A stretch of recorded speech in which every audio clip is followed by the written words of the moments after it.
Yo, it's your boy Josh. Welcome back to the channel. And I know I said I was gonna be back and be more consistent on the channel, but I've been dealing with a lot of stuff on the outside with school and physical health and stuff. Cause I had food poisoning from a food place, and I wasn't able to do nothing for a whole week. So last week I was planning on doing recording some stuff, my gaming and my reaction channel. But they got thrown out the window. Um, then I started working at the radio station, and then I got to work on my senior project. So we getting towards the end of everything of my senior project, in a hang of the radio station, and I just not getting over my food poisoning and stuff. So we good now. So we gonna be watching Jeff the Killer on Creepcast. You don't know what Creepcast is? It's Meat Canyon and some dude that he be with. I don't know the name, I forgot, but he seemed like a cool person to watch also. So if y'all know him, then drop his stuff in the comments. But the reason I'm watching this because when I was in 8th and 9th grade, the creepypasta stuff started coming out and stuff. So I knew about Jeff the Killer, Slender Man. And then they started doing like the Michael Jackson face thing. And what else it was? I forgot what else it was, but it was a whole like games and stuff started coming out about the creepypastas and stuff. Then they had the little Slender Man incident with the two teenage girls and all. They were back that came out when I was like in 11th grade. I'm gonna go watch that movie too, and then see what caused it for them to do that to that girl and stuff. Even though she lived. Yeah, I never knew the origin of Jeff the Killer. I just seen like the face pop up, and I was like, "What type of shit this is?" Now we finna see what type of shit this is. The video, as you can see, is like an hour and 46 minutes long, and I'm gonna do 2 parts of it because even though I can sit through the whole video, I don't think my viewers can sit through a whole 2-hour video. So, and plus I gotta do something at 12. So, we just gonna get started. So, make sure y'all like, share, subscribe. Make sure y'all go give Creekcast a follow. Me subscribe on their page. Make sure y'all go subscribe to Meat King and Bro video too. So, me page too. So, yeah, let's get into it.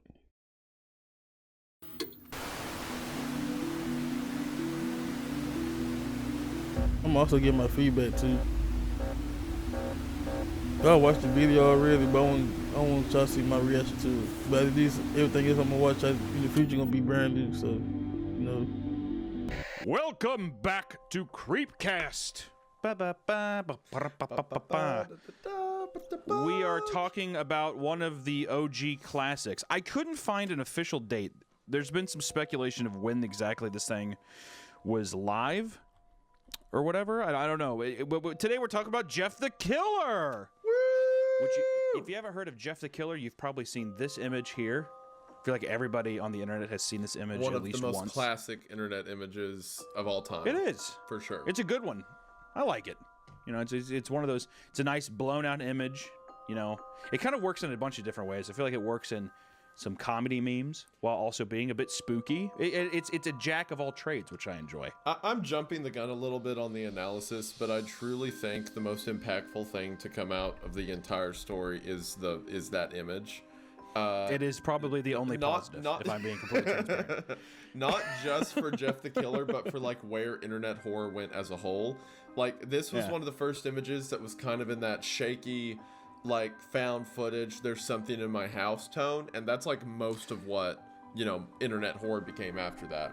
So I think it does have that, it does have that Mandela catalog kind of vibe. Yes, of exactly. Like that kind of like weird, uncanny, It looks like someone like was being attacked and uploaded it right before they died. You know, it gives that whole vibe to it. So I think the most impactful thing to come out of this whole story was that image, And that was the peak because it's all downhill from there. It is. This is an interesting one because we started off with the Search and Rescue series, which we both enjoyed, and it's like it's just like a very fun, well-written classic. This ages like sour milk. I mean, if I had to literally, when I got done reading this, I thought to myself, okay, this is like, this is if they tried to make a superhero out of a school shooter, is what it sounds like to me. That's exactly what it read like. School shooter vigilante is what it reads. And there's a lot of influences, and especially because I saw here that no one knows where the photo, really, there's no specified photo, but apparently the version that we read that I think is the most popular isn't even the original version. There's something I'm reading here called the Cessor version. I don't know if I can pronounce that correctly. I don't know if you know that word, but on October 3rd of 2008, Cessor, S-E-S-S-E-U-R. That may be pronounced Susur. Susur. Dr. Susur. I have no idea. It's the Susur version. You're probably right.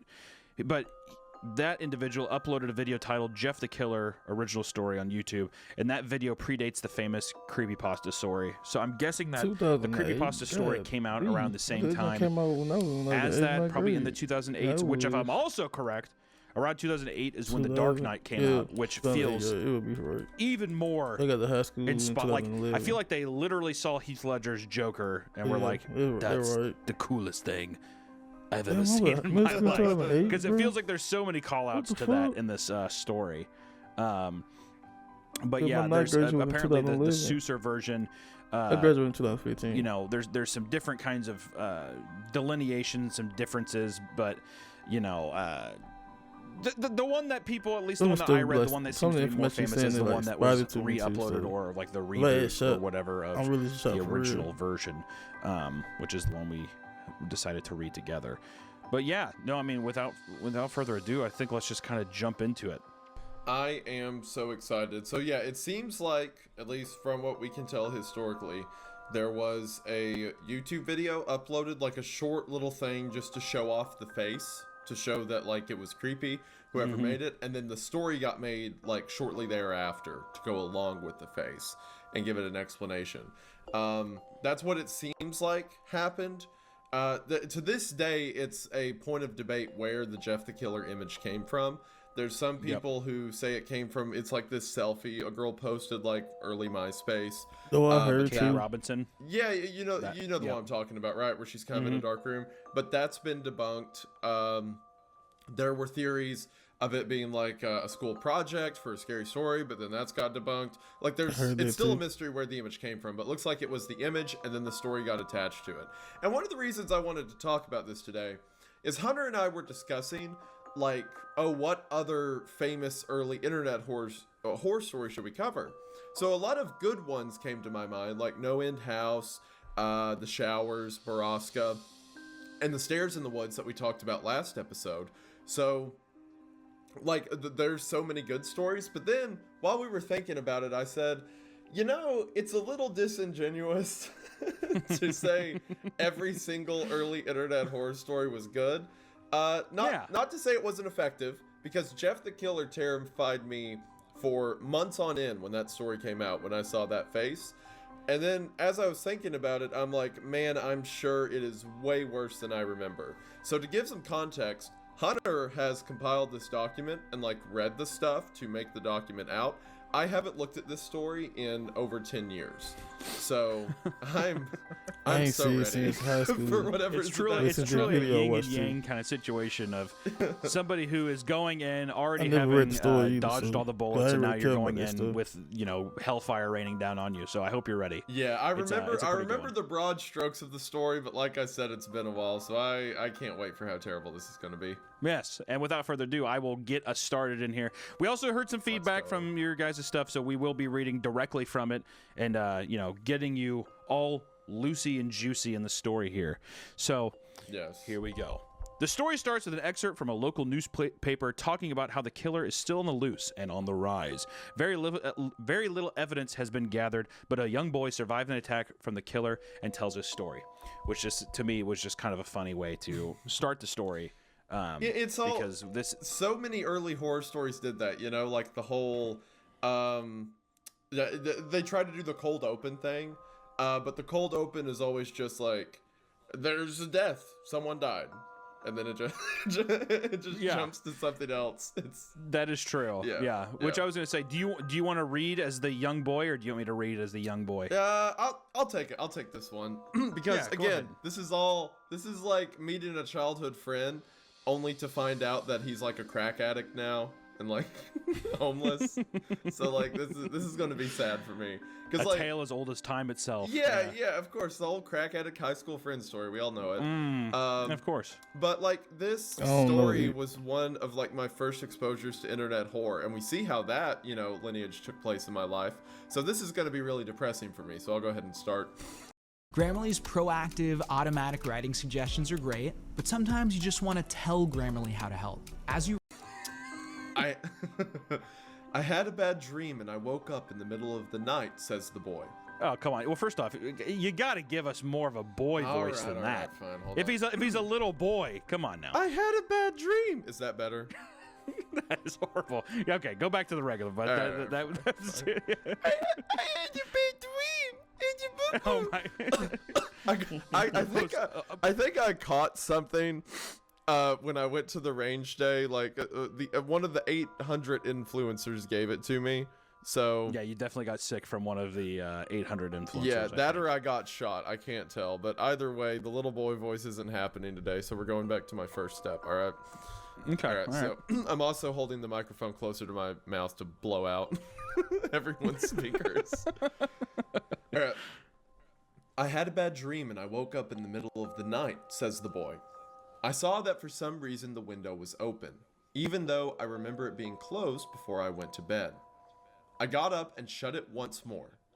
Afterwards, I simply crawled under my covers and tried to get back to sleep. Wait, hold on. Immediately.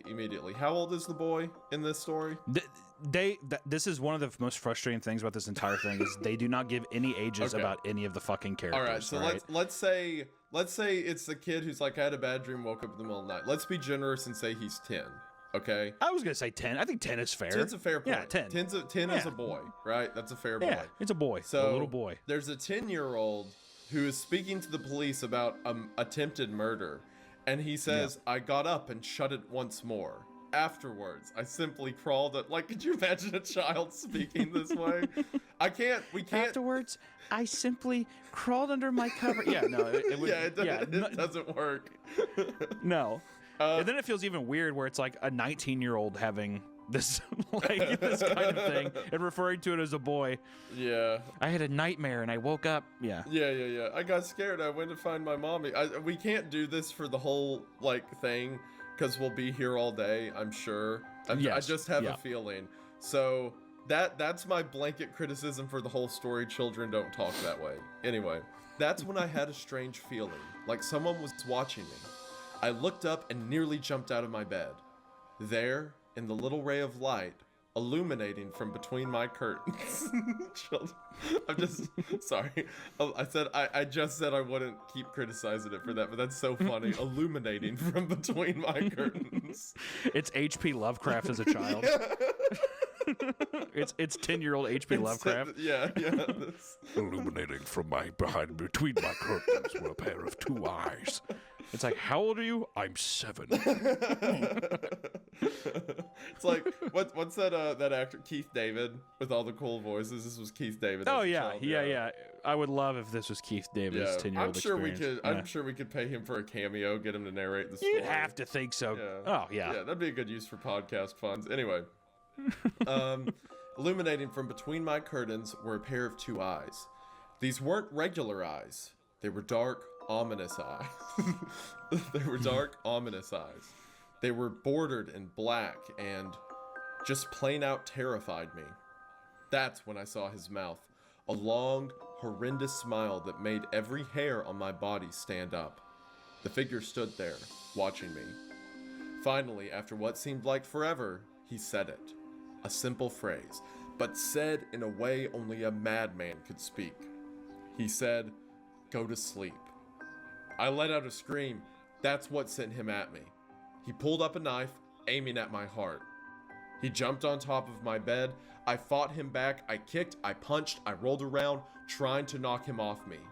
That's when my dad busted in. The man threw the knife. It went into my dad's shoulder. The man I'm sorry. I just the thought of like, I know movies do it all the time. What this nigga think he is? Fucking Ezio from Assassin's Creed, some shit. Nigga think he Indiana Jones or some shit. Nigga just said, what the fuck? Wow, like, nigga think he Scorpion or some shit. Bro, imagine. There can't be no 10-year-old. Then they gotta be about 13, 14. Like, pre-teen type shit. Well, is he pre-teen? Pre-teen before 15, right? Before 16. Well, if a man, I guess they say Joseph Killer will be like 19 or whatever, or I might be misreading information, but if a 19-year-old they getting that basically beat by a little kid, then they gotta be about 14, 15. Cause if it's a 10-year-old, they keep it real. They get packed. But 14, 15, you can hang with a 19-year-old. A lot of them people start hitting growth spurts and shit. You know what I'm saying? Cause you know, 16 when you actually like start getting like your teenage full of body, but your preteen, some people do like age up a little bit, not age up, but like grow up a little bit. You know what I'm saying? Their body was. You know, some people like, well, you know, in our community, you know, our uncles and stuff be having us outside, you know, working and you know, doing yard work. Some people working on weights and stuff. We like 11, 12, so you be about 14, 15, kind of like stocky, kind of big. Cause me, I was lifting weights. I was 12. I'm talking about like plates, like one, like I was lifting whole plates. Like 13, 14. So I'm pretty sure I could hang with like a 19-year-old. I ain't even saying I'm like Mark Henry or some shit, but I'm strong. I ain't strong no more, but doing little weights and stuff. But I'm just saying, for all that be going on, you can hang with a little 19-year-old dude, or however old the dude's supposed to be. He gotta be about 14, 15.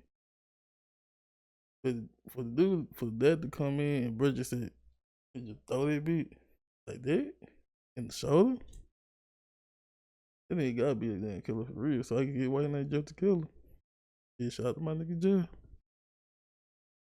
But it's really not that easy to throw a knife and like. Yeah, no, trust me. As soon as you get done with this blurb, I have plenty of thoughts.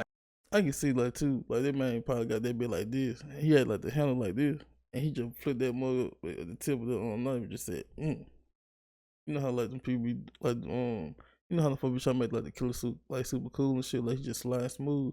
They just cut that bit, got at the tip of the knife and just do it like that. Get back to the video. I'll power through. All right. Yeah. The man threw the knife. It went into my dad's shoulder. The man probably would have finished him off if one of the neighbors hadn't alerted the police. They what? Okay. They drove into the parking lot and ran towards the door. The man turned and ran down the hallway. I heard a smash like glass breaking.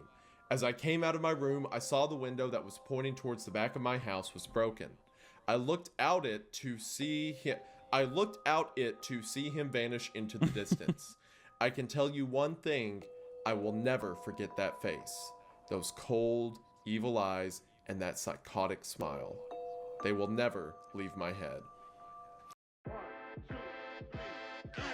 Auto-Tune Unlimited, the most powerful collection of vocal. All right. So this is the preamble entry into this story. We haven't even gotten into who our main characters are. This is just the excerpt from a survivor of something. Now, let me tell you something. This is not a horrible way to begin a story, of a preamble of some kind of newscast. It's fun. We see it in some kind of movies. The problem with this for me is, one, like you said, the child doesn't sound like a child. Yeah. And then also there's a couple things. One, if we are to assume that that is a child. I'm sorry. I don't know. Everybody been calling my boy Meat King now, cause bro, a good prolific storyteller, like the main code. Even though Meat King, well, everybody knew Meat King, but I follow his shit. Papa Meat shit. I think the other page called Papa Meat where he do like reaction videos and stuff. Yeah, Papa Meat. Yeah, go get that channel subscribe to. But I ain't gonna lie to you. I feel like, you know what I'm saying, he was 10, makes the story like he's not gonna have that big of a vocabulary. But I feel like if you was up the age of like what's that, 13, 14, 14, 15, between 13 and 15, then I could say like, yo, he can say words like that. Cause I mean, we start getting to like R.L. Stein books and um Harry Potter books and shit. I know in our curriculum over here in Mississippi, especially Columbia. I'm from Columbia, Mississippi, but people were in like Harry Potter books in fucking elementary school, and I was in Goosebumps books in elementary school and shit. So words like that, like even though our educational grade don't depict that, but a lot of people like is literate when they about 13 to 15, like that. What is it called, junior high, and cause we didn't have like elementary school, middle school, and high school. We had elementary school, like in between school, like intermediate school, middle school, then high school. Now it's just elementary school, middle school, high school. So yeah, which was crazy too. But yeah, but like I said about it, like I said, 5th and 6th grade was yeah, like I said, 13, 15. Your vocabulary like this right here, so I can see, like I say, he was like, the dude gotta be about 13, 15. But yeah, let me see what my boy Me King gotta say. Am I supposed to be afraid of something that can be overpowered and kicked off by a Tinder? Okay? What number one? Yeah.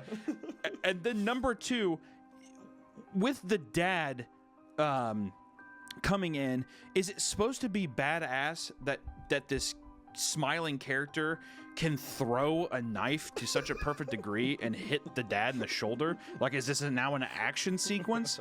It completely takes out any of the actual suspense and terror of anything going on when I'm like, okay, now this is just turning it, like, I'm picturing this smiling figure as like Jason Statham or something like that. Yeah, like a tiny, like, little man, but I don't know, this whole thing, and then God, the police showing up's one of the worst, because it's like God. nothing was happening. He was hiding in the room, and the struggle lasts maybe half a minute, maybe a minute, and the police are in the driveway because the neighbor called them. What? Like, well, yeah, like what? Well, how did the neighbor even? And this is all very nitpicky. We can get, of course, but hey, that's what we're here. That's the right question. We are like, here bro, to bitch and complain. So you telling me? I just want to, but I guess it's just the thing of like, don't immediately give the character an out. Like, don't give the villain an out immediately, or the victims an out, I should say, when it's like, well, thank God the neighbors just kind of so happened to hear something. It takes away all of the weight and momentum. But this is going to come back later. I do want to put this out later because, like I said, I thought that this was interesting, but I will be harping on it later. So we are now introduced to our main character. Okay, before he move on to next thing, I finna say everything Hunter said. Well, he calls himself Hunter, but I'm gonna call him Meat Can. Or I even call him out no Papa Meat because it's like you know what I'm saying. But the boy Meat Can even sound like a pause right there. But his video be like prolific, like if you write books and shit, like just take all the advice that he say, like you know what he talking about for real, cause he into the horror shit for real. But to add on to what he was saying about the neighbor shit, I feel like you have to build like a back page. I don't know the word, but basically go back and explain like, oh, like you gotta tie in the neighbors somehow to be seem like they super nosy. So for them to hear that shit going on at the house, they mean like, okay, it's something going on over there. Let me call the police. That shit, like how you said, like the neighbors just heard the shit, call the police.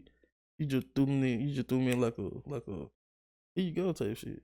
Like no, like I'm saying this shit like a Goosebumps episode. Like if you keep the episode out, you got like have like the neighbors like coming over or some like the parent, like the two like neighbors talking to your parent and shit, yada yada, and the kids saying like, oh, that Smith Doubtfire, and she always she like a family friend to our family and stuff. She always like watching out for us, stuff like that. So situation like this happen, it'd be like, oh, okay, I see why the police came, because the neighbor heard it, and because she always checks on that stuff. You know what I'm saying? Yeah. Or she had like an eerie feeling that something going on type shit. You know what I'm saying? Set the tone set the mood of the whole thing, and build up around the stuff. You know what I'm saying? Jeff, a young man, presumably mid-teens, because once again, God forbid they give us any kind of age to really give an idea. Not even like a grade. Like they say, because the whole thing here is where he's presumably mid-teens. Just him and his family just moved to a quote, a new fancy neighborhood following his dad's promotion at work. Jeff, along with his mom, whose name is Margaret, and his dad Peter, and Jeff has a younger brother named Lou, who are kind of just going along with this new place, but they're living in this, they're like, hey, it's cool that this is this is coming back to me. Oh no. Yeah, we're in a new neighborhood, and it's cool because Dad got a promotion. We live in a quote unquote fancy neighborhood. But then they're interrupted by their neighbor Barbara, who stops by to introduce herself and her son named Billy, who seems to be much younger than Jeff and his brother Lou, but invites them over to Billy's birthday party, in which Jeff's mom agrees to have them all over, but Jeff isn't having it, and he quote says, Mom, why would you invite us to some kid's party? If you haven't noticed, I'm not some dumb kid. That's a legitimate quote. That was actually like, I forget until you do it that you can actually do impressions really well. Because I can do the quotes from now on if you want me to. I'll do the quotes. I can do the reading, but I need you to do the children. See, I ain't thinking about this earlier when I actually watched the video and pointing this out, but know what I'm saying? Like shit like this, like he brought the neighbor in at the beginning of the story, so it makes sense for like, shit like this. So if they would say this in the other story, the writers, then it would be like, okay, I see why the neighbor had called type shit. But I ain't saying like her coming over as for a party would make them like, oh, I know something going on, but I'm just saying like if you threw the neighbor in there and be like, okay, she my mama friend, my dad friend, whatever, or he, he or she, whatever, for the neighbor may be, it make it be like, okay, we got some seasoning in that bit, you know what I'm saying? You let keep on going. I can do I'll do the acting. Cool. That sounds good. Sounds dope. All right. Yeah, I'm remembering details of this story now. It does follow, like everything so far is a stereotype. Like cold open, someone tries to tries to not die. You know what I mean? They try to die. Someone tries to die. Yeah. And then it's like, well, we just moved to the new neighborhood, but the neighbors are weird. It feels very, very standard. Yeah. I immediately started, like the beginning blurb, sure, it has its mistakes, but it wasn't until this direct quote, which is why I put it in here, where I said, oh God, we're in for, this is going to be some schlocky, cheesy, which I have no idea who wrote this story, but I assume it was someone who was probably around the same age as Jeff, which is also probably why they never allude to the actual age of anybody, because they're just like, what's my age? That's how I'm seeing it. Yeah. But I love that. I love this line. It feels like something out of a cheesy, like, extremely B-tier horror film. I'm not like the other kids. Yeah. Mom, why would you invite us to some kid's party? If you haven't noticed, I'm not some dumb kid. Which is so cliche of like, I'm older now, Mom. I'm an old kid. But it doesn't come across as like also like genuine or charismatic. It comes across as fucking like annoying, and it immediately sets in my mind that Jeff is an incel. I immediately start saying he's like a Reddit 4chan kid who's like, God. And then because then I started reading, I was like, oh God, his lines read so much better if his voice is like this. And he's like, Mom, why would you invite us to some kid's party? If you haven't noticed, I'm not some dumb kid. God. It's so much better as like a nasally annoying, like, we got moved into this fancy neighborhood. Thanks, Dad. It does keep the tone of like, don't you know I'm better than this? Don't you know I'm above all this? Yeah. Yeah, I'm supposed to be on RuneScape. I can tell how he look now. He got freckles. He got pimples. Long black hair. This shit look mad as fuck. Thick ass glasses. 3 front teeth look like, you know how they say that, how they tried to depict how England people from like British people look. Bitch yellow as fuck, black shirt, pajama, red pants, some fucking DC shoes, and he walks like slunched over type shit. And be wearing fucking like he don't do no ruler run, but the nigga be running, he be like swinging him on like do one arm and can't get his backpack like this type shit. To be hanging out with Billy. I'm supposed to be killing rats and RuneScape. I have better things to do than socialize, Mom. Yeah. You idiot. But stupid. But Jeff's mom, she isn't having it. All right, Yep. she doesn't give a shit. She's like, "You're gonna go to the party, all right? That's final." She's like, we need to socialize. You need to get out of your room and stop playing RuneScape. That's an ad lib. That's not in the story, but that's what I like to think. And Jeff goes up to his room, realizing that arguing with his mom isn't going to get him anywhere. But then something strange happens. And quote, this is from the story. He says, he walked up to his room and plopped down on his bed. He sat there looking at his ceiling when suddenly he got a weird feeling. Not so much a pain, but a weird feeling. He dismissed it as if some random feeling. He heard his mother call him down to get his stuff, and he walked down to get it. So what I like about this is He had a once feeling, again, it seems like a very feeling. He had a feeling that was a feeling. It wasn't a painful feeling, but it was a weird feeling. It was a feeling. Which I don't know what kind of mental psychosis Jeff is starting to feel, but this is where I'm like, this is immediately, once again, like I said, it's going to start coming full circle, but this little thing is, it doesn't feel like a feeling. It feels like mental deterioration. It feels like somebody going, kind of becoming a bit wacky, is what I would say. Yeah, I completely forgot about this until just now, that was something they tried to build in. That like this child is just sitting in his bed and he gets a feeling. I completely forgot about that. This is for the podcast, this is much better than I remember, but like objectively, this is way worse than I remember. Yeah. I reading this whole preamble is, you showed how immature it is, but it's charming. I don't want to completely shit on it. It has a layer of charm to it, but it's the idea of like it's something charming because it's so amateur. But it's like what feeling though? Like I don't know what feeling it is. It's like is it supposed to be magical? Feeling, Hunter. I literally thought that is true. It is a feeling. It's a weird one. I was wondering at this point, is it going to go into magic? It's what I thought, because it's like it's not a pain feeling, but a weird feeling, and I'm like, is he going to get superpowers somehow? I don't know. But by the end of the story, he does. By the way, like I do remember. He does. He flies away and he has a cape. Yeah. Yes. Also, but something I want to clarify, if you've never, for one of the reasons we're making fun of it as much as we are is this is one of the bedrocks of like internet horror and one of the things that got me into it originally. So it's like making fun of my grandpa, right? Like it's very important. Yeah. I recognize it's very important. I'm still gonna mock it for like throwing up at Thanksgiving, right? Because it's I think still that funny. People also need to understand that sometimes when you point and you are having fun with something, it's not that necessarily you don't like it, but I think it's like you can laugh at things that you appreciate and that you like. Of course. I think that people don't understand that. I think that's why so many people get up in arms when it's like, you don't like this thing that I like. And it's like, I do like it, but it is kind of stupid and fun. Yeah. So yeah. I think that I like plenty of things, and I respect plenty of things that I love to point at that I know are objectively kind of shitty. But that's fine. Yeah. That's a part of the beautiful thing about just even these stories is that if all of them were bangers, none of them would be remotely special. Like, you have to have these kind of goofy ones to really appreciate not only the goofy stories, but the ones that are made, yeah. You know, that are very good. But anyways, Jeff has a similar feeling the next day. The feeling. He has the feeling the next day, all right? Except this time he compares it to a tugging pain. So I'm like, okay, well, now he's having a heart attack or something. I don't know what's happening to him.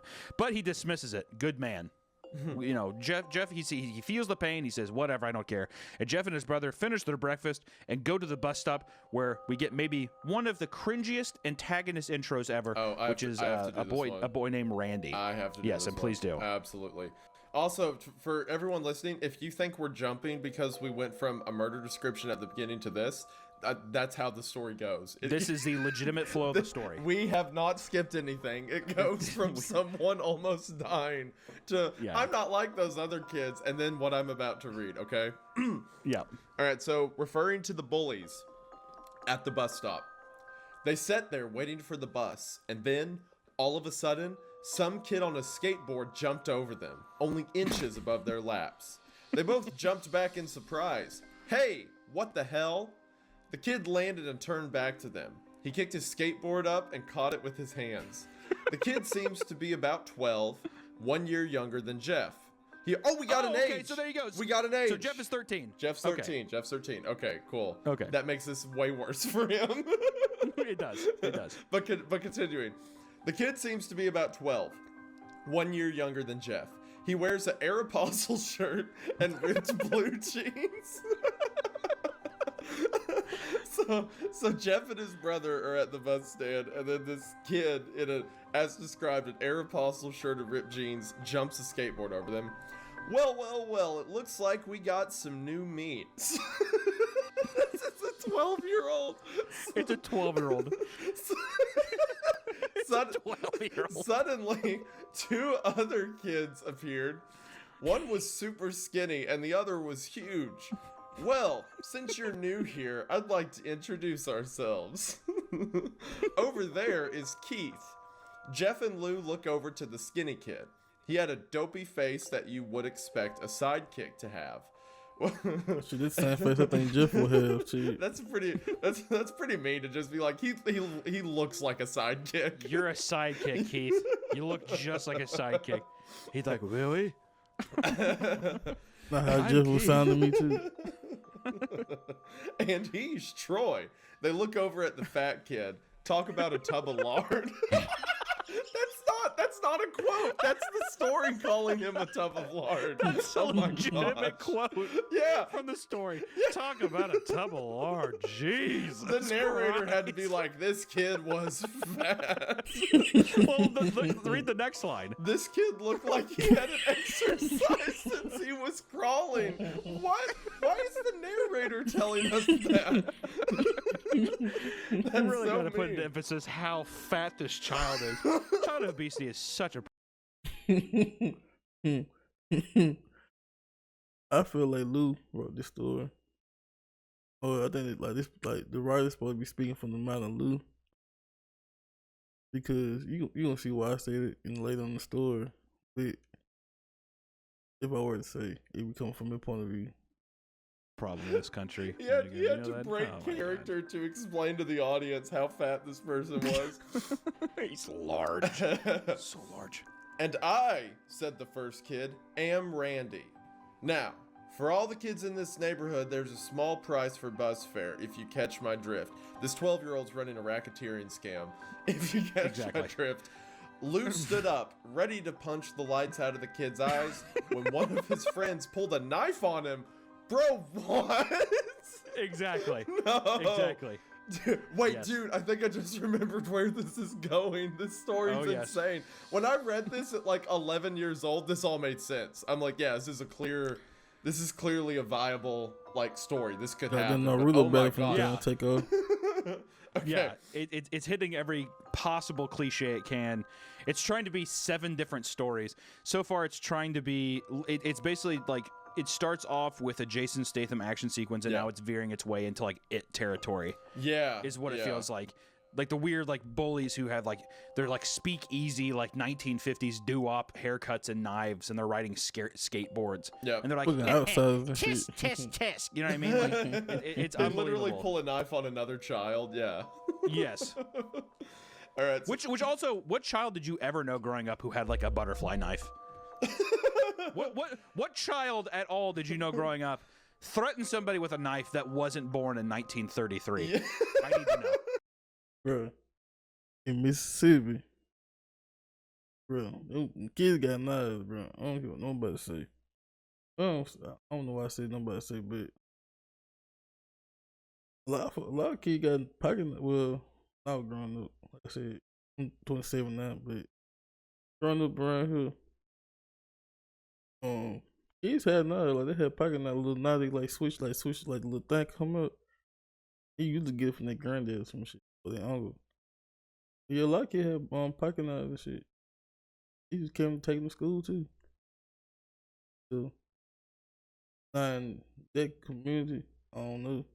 Cause I went to a predominantly black school, so I don't know what they were doing in like the other schools and stuff. But I know in our school people did have knives. Now they got switches and shit. And I really keep taking a knife over switching today. Yeah, back on to McCain video.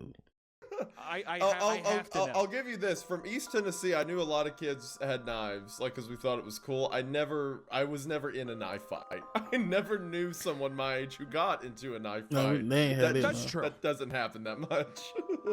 Yeah, I guess it could just be like a random little pocket knife. I just always imagine like the one that you click like the butterfly knife, or like the one you like click it and it like slips out. Yeah, it's like a this stiletto. the one we talking Yeah, about. exactly. A stiletto, exactly. Like one of those where it's just like, don't be screaming to nobody.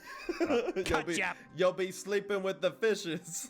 You'll be sleeping with the fishes when I dice you up with my little knife. Literally a child, not even he's a 12 years teenager old. yet, man. Okay, all right. Does not have any hairs on his balls. He is just a prepubescent child, probably. So he has to be like, hey, I'm gonna cut you with my knife. You sound like Mickey Mouse. It is Mickey Mouse. Every prepubescent boy sounds like Mickey Mouse. Yeah. I digress. Go ahead.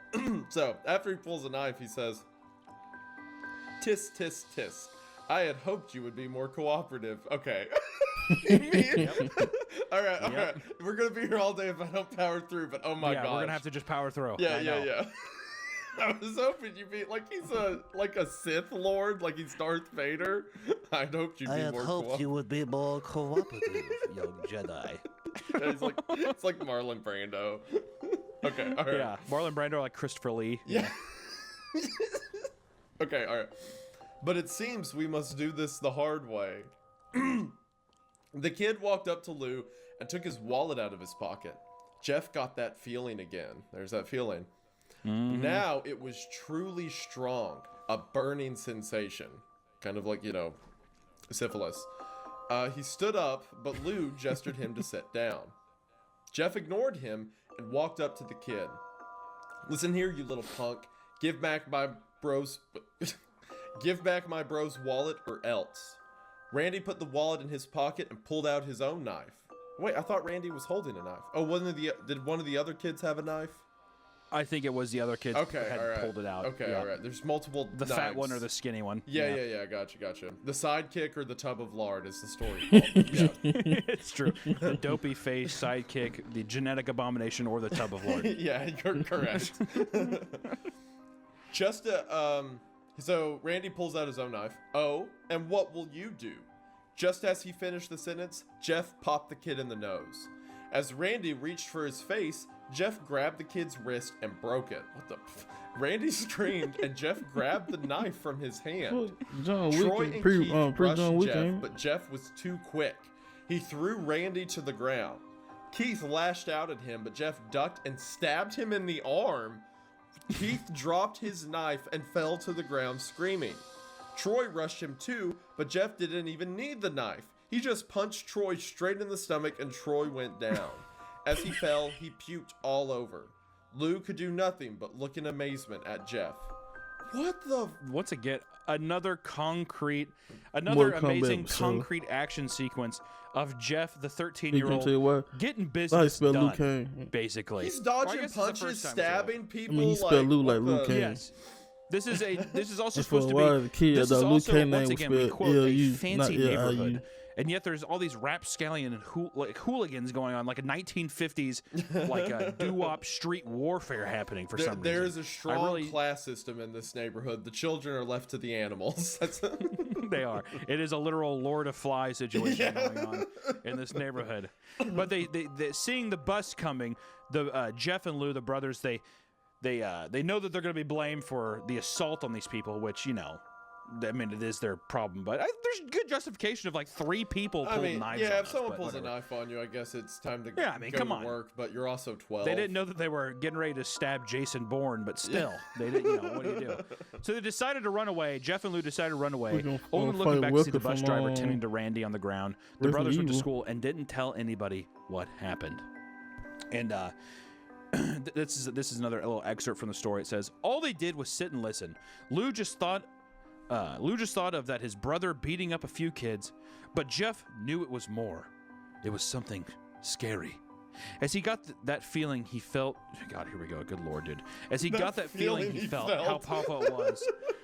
He got that feeling, he felt how powerful it was. The urge just to hurt someone. He didn't like how it sounded, but he couldn't help feeling happy. He felt that strange feeling go away and stay away for the entire day of school. Even as he walked home due to the whole thing near the bus stop. Wait, what? Even as he walked home due to the whole thing near the bus stop. And how now he probably wouldn't be taking the bus anymore. Basically, even as he like walked home and how he wouldn't be taking the bus even anymore. though he realizes he can't use the bus anymore. I see. Okay. Yeah. Gotcha. Okay. Yeah. Sorry. It's a good Lord. When he got home, his parents asked him how his day was, and he said in a somewhat ominous voice, "It was a wonderful day." Okay, hold on. We're getting, once again, we're getting some very incel energy now. Yeah. Like I said, for sure. But also, there's no like he used the kids pulling a knife on him as an excuse to hurt. The same way I described Jeff, the same way I feel like the person who wrote this story was just like Jeff. Dopey kid with dim glasses, long hair pasta shirt, baggy jeans, DC shoes. Well, I say plaid pants at the first. When he go to school, he wear baggy jeans. Got like 3 front teeth. I saw a person who wrote this story. But all that whole sequence, it took me all I need to know. Hurt them. He already had that feeling, as the story made clear, before that happened. So Jeff wants to hurt people because he moved to a nice neighborhood. Jeff moving to a nice neighborhood was probably the worst thing that could have ever happened to him. He needs to kill people now, according to him. Yeah, apparently now this feeling, the feeling that we're feeling, the feeling that we felt before that we felt, and we're feeling now that we feel, is. But the thing though, he was protecting himself, so I feel like I'm on Jeff's side at this point. Like, nigga, if they come at me with a knife, yeah, turn fucking what I said, John Wick 2. Jeff is Jeff basically crazy, being like, but still. I feel like I want to hurt someone, which once again only adds to the narrative that does this not sound like some 4chan incel school shooter vibes? Yeah. I mean, it's becoming more and more clear. So I was like, okay, well, where are we going with this? Which the next morning, officers show up to Jeff's house wanting to speak with him about the assault on Randy, which is just funny. I like how they, I love that it's the assault on Randy. You hurt Randy, Jeff. He's 12 and he has a skateboard, Jeff. Come on. Jeff tries to explain that Randy was the one who pulled the knives on them, but with the injuries all of the injuries that Randy, the fat tub of shit, and the skinny guy had, Jeff looked like a complete monster. He looked too guilty. So Jeff confesses to the crime, in which this is funny. I do like that this is also a direct quote. The officer literally says, after Jeff's like, yeah, I did it. All right, I did it. The officer says, well, kid, looks like a year in juvie. What kind of response is that? Well, kid, damn. That's not looks how like cops you got a year in juvie coming your way. You know what? That actually further backs up your theory that this was written by like a kid or like, preteen, high school, whatever. It has to be. Because only they would think that like the way it works is a cop shows up and it's like, you stabbed this kid? Well, I'll put you in juvie a year. Come on. Like, right. Direct to juvie with you, son. Yep. Looks like one exact year of juvie coming your way. All right, that's the bill. So exactly. It's like, yeah, and I just decided that right now, and that's how it's gonna work. You're coming with me. I am the judge and the executioner. You're gonna be put to death, Jeff. The author has never even heard of a courtroom. Yeah, no, they think that that's a made-up place for TV shows. And also the idea that you can, if the court finds that you maliciously stabbed another child, they're just like 1 year. One exact year. Yeah. to you, Jeff, the man with feelings, who you felt. Jeff, are you feeling those feelings now? Maybe. Have you felt them when you feel them? Have you felt them when you feel them, and you felt them when you felt feeled, Jeff? Oh, okay, hold on. Can I read this next part? This is so good. Yeah, go ahead. I'm looking at this text document right now. Okay, so cop's like, well, looks like you're going to jail for a year. And then it says, Lou interjects at the top of the stairs holding a knife, in which all the officers immediately pull out their guns and point it at the child holding a kitchen knife. Oh my gosh. Lou confesses for the crime to save Jeff, and everyone just believes him, even though wouldn't Randy tell them who did it? But at the end, Jeff's mother consoles Jeff by saying, quote, Jeff, please, you don't have to lie. We know it's Lou. You can stop. Bro, okay. So the cops, Randy's like, hey, I got stabbed by this kid who's a year older than me. And the cops go to his house, and then they're like, well, you're going to jail for a year. But then an unrelated child is like, actually, I did it. And the cop's like, works for me. So he throws that somebody kid. gonna kill him. He just throws that kid in the police car, and then the mom's like, yeah, I mean, sure, it's still my son, but who cares? Like, get over it. It's insane to me that they sit there and they're like, yes. Like a kid's just like, I'm holding a knife. Basically, essentially, like like 11 or 12-year-old, because I think Lou is younger than Jeff. So he's sitting at the top of the steps with a knife. And then all the cops immediately pull a gun out on him. Like 3 cops pull a gun. They're like, drop the knife, Lou. And he's like, I did it. I did the crime. And they're like, all right, we believe you. And when I was reading it, I was like, why wouldn't Randy just be like, no, that's not, it's the other guy. That's not the kid who beat the shit out of me. Isn't Lou stabbed all the of us. younger brother too? Yeah, exactly. So now it's like a 9-year-old like decked out these 3 older kids. And they're like, all right, fine. A year for you, 9-year-old boy in juvie. That's how the law works. I'm sorry, I've got to do it. I love how his mom. We're finna end it right here, and next time we come on, we're gonna continue on to. We got another hour left, so this video gonna be probably an hour and 30 minutes, cause I'm gonna do my commentary too. So yeah, video fire so far. Make sure y'all like, share, subscribe, and be back for part 2. See y'all next one.